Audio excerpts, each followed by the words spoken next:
بسم اللہ الرحمن الرحیم یا ایہا الذین آمنوا اتقوا اللہ ولتنظر نفس ما قدمت لغد واتقوا اللہ ان اللہ خبیر بما تعملون۔ اے ایمان والو، اللہ سے ڈرتے رہو اور ہر شخص کو دیکھنا چاہیے کہ اس نے کل یعنی آخرت کے لیے کیا سامان بھیجا ہے، اور ہم پھر کہتے ہیں کہ اللہ سے ڈرتے رہو، بے شک اللہ تمہارے سب اعمال سے خبردار ہے۔ بسم اللہ الرحمن الرحیم، الحمد للہ رب العالمین، والصلاة والسلام على اشرف الانبیاء والمرسلین وعلى آلہ واصحابہ اجمعین ومن تبعہم بإحسان الى یوم الدین۔ قابل صد احترام حضرات شائقین و شائقات سچا پیغام، السلام علیکم ورحمۃ اللہ وبرکاتہ۔ آج کی محفل میراث النبی کے نورانی پروگرام میں آپ کا استقبال ہے۔ اہلا و سہلا مرحبا۔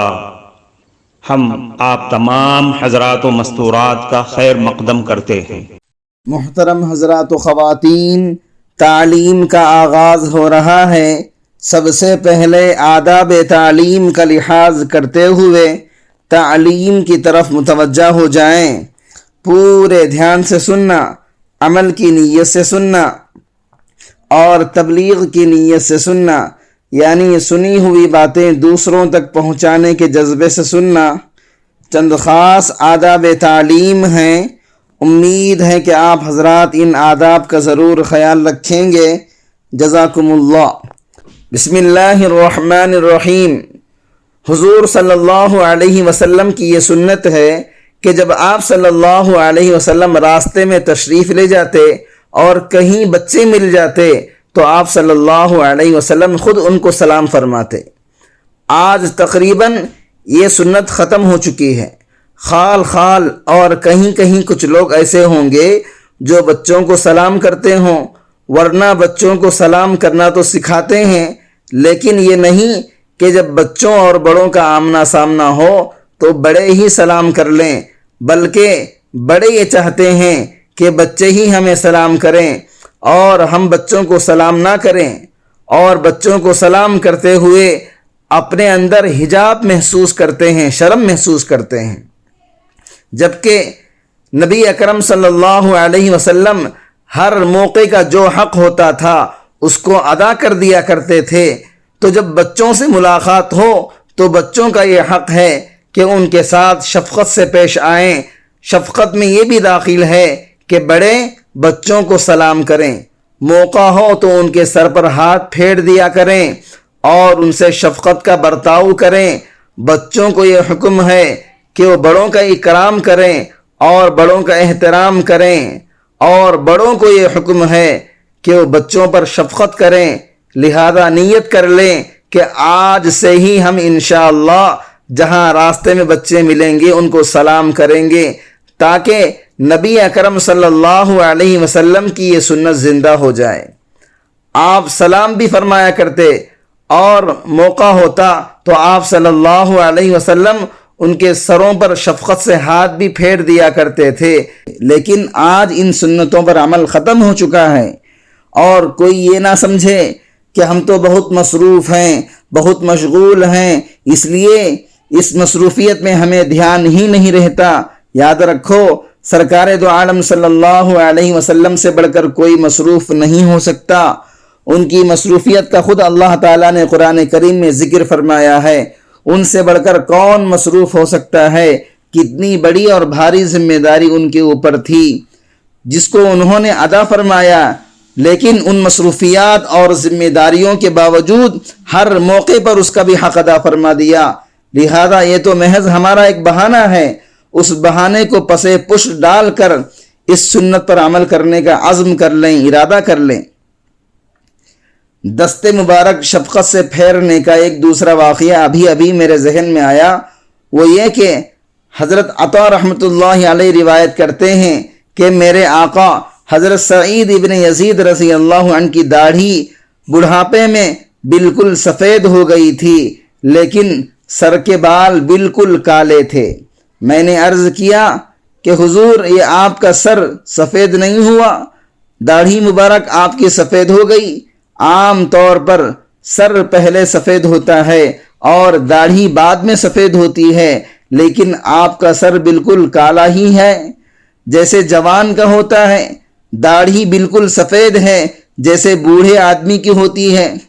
میرے آقا نے جواب دیا، میرے سر کے بال ہمیشہ کالے ہی رہیں گے، کبھی سفید نہیں ہوں گے۔ میں نے پوچھا اس کی کیا وجہ ہے؟ کہنے لگے، ایک مرتبہ جب میں بچہ تھا اور بچوں کے ساتھ کھیل رہا تھا، ہمارے پاس سے سرکار دو جہاں جناب رسول اکرم صلی اللہ علیہ وسلم گزرے اور آپ صلی اللہ علیہ وسلم نے ہمیں سلام کیا۔ میں بچوں میں زیادہ سمجھدار تھا، میں نے حضور صلی اللہ علیہ وسلم کے سلام کا جواب دیا تو آپ صلی اللہ علیہ وسلم نے مجھے بلایا اور پھر میرا نام پوچھا۔ میں نے اپنا نام اور اپنے والد کا نام بتایا۔ اس کے بعد آپ صلی اللہ علیہ وسلم نے میرے سر پر اپنا دست مبارک پھیرا اور فرمایا، بارک اللہ فیک، اللہ تعالیٰ آپ کو برکت دے۔ تو جس پر سرکار دو عالم صلی اللہ علیہ وسلم کا دست مبارک لگا ہو وہ کیسے سفید ہو سکتا ہے؟ انہوں نے کہا، ایک کالے ہی رہیں گے۔ یہ در حقیقت جناب سرکار دو عالم صلی اللہ علیہ وسلم کا معجزہ تھا۔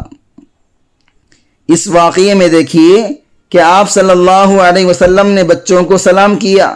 حقیقت یہ ہے کہ جس میں تواضع ہوگی وہ بچوں کو سلام کرے گا، اور جس میں تکبر ہوگا وہ یہ چاہے گا کہ دوسرے مجھے سلام کریں، میں کیوں سلام کروں؟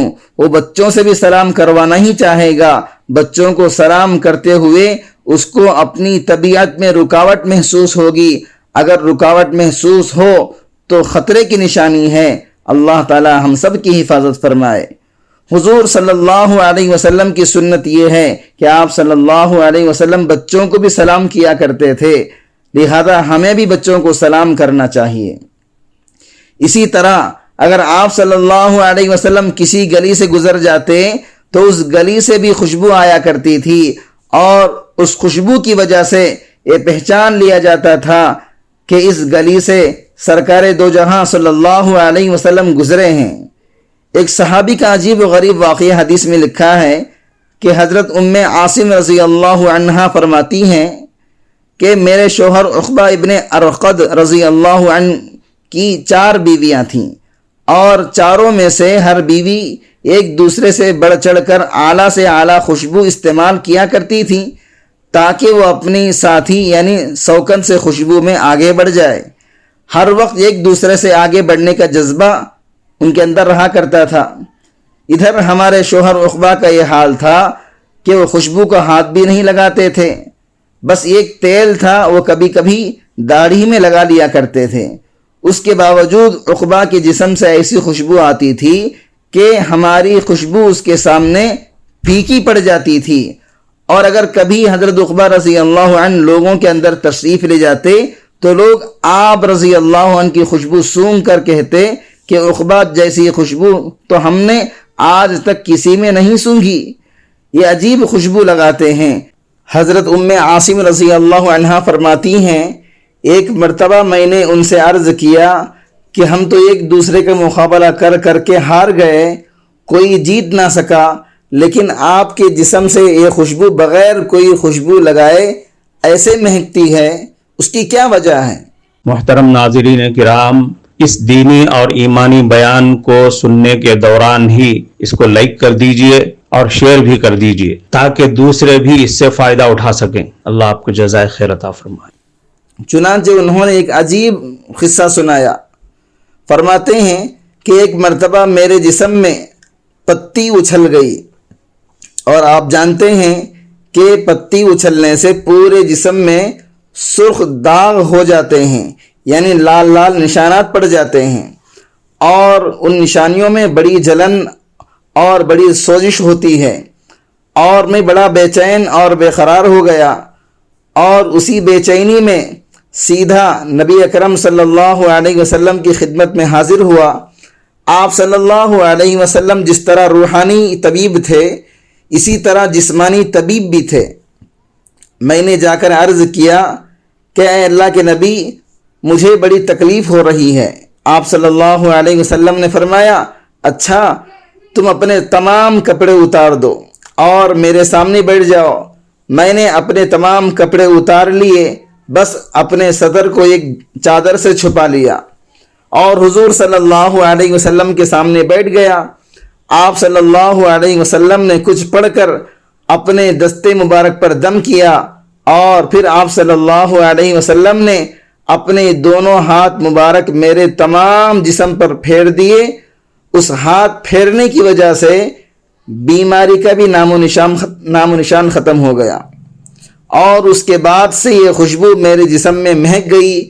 اس دن سے لے کر آج تک میرے جسم میں یہ خوشبو حضور صلی اللہ علیہ وسلم کے دستے مبارک کی وجہ سے ایسے پیوست ہو گئی، ایسی لگ گئی کہ اب مجھے کسی خوشبو لگانے کی کوئی ضرورت نہیں۔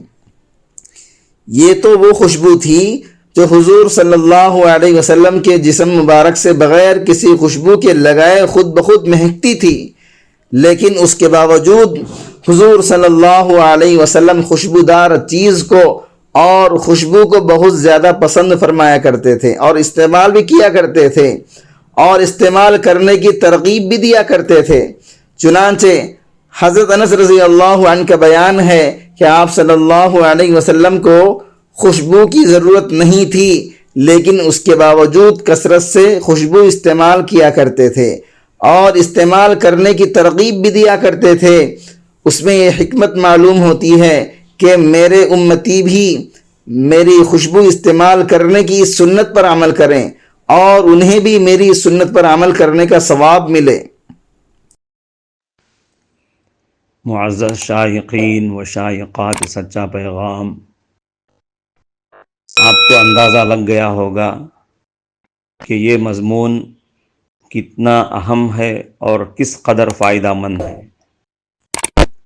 کم سے کم درجے میں سوشل میڈیا کے ذریعے سے بھی ہم اس کو زیادہ سے زیادہ شیئر کریں گے تو دعوت کے فریضے کی کوششوں میں ہم بھی اپنا کچھ حصہ ڈالنے والے بن سکتے ہیں۔ لہٰذا زیادہ سے زیادہ اس کو عام کریں تاکہ پوری دنیا کے ہندوؤں کی غلط فہمی دور ہو جائے اور انہیں یہ زمینی حقیقت معلوم ہو جائے، اور وہ اپنے اصل مذہبی لیڈر پیغمبر آخر الزماں حضرت محمد الرسول اللہ صلی اللہ علیہ وسلم کو ماننے پر مجبور ہو جائیں، اور کلمہ پڑھ کر آپ کے ساتھ ساتھ وہ بھی جنت میں جانے والے بن جائیں۔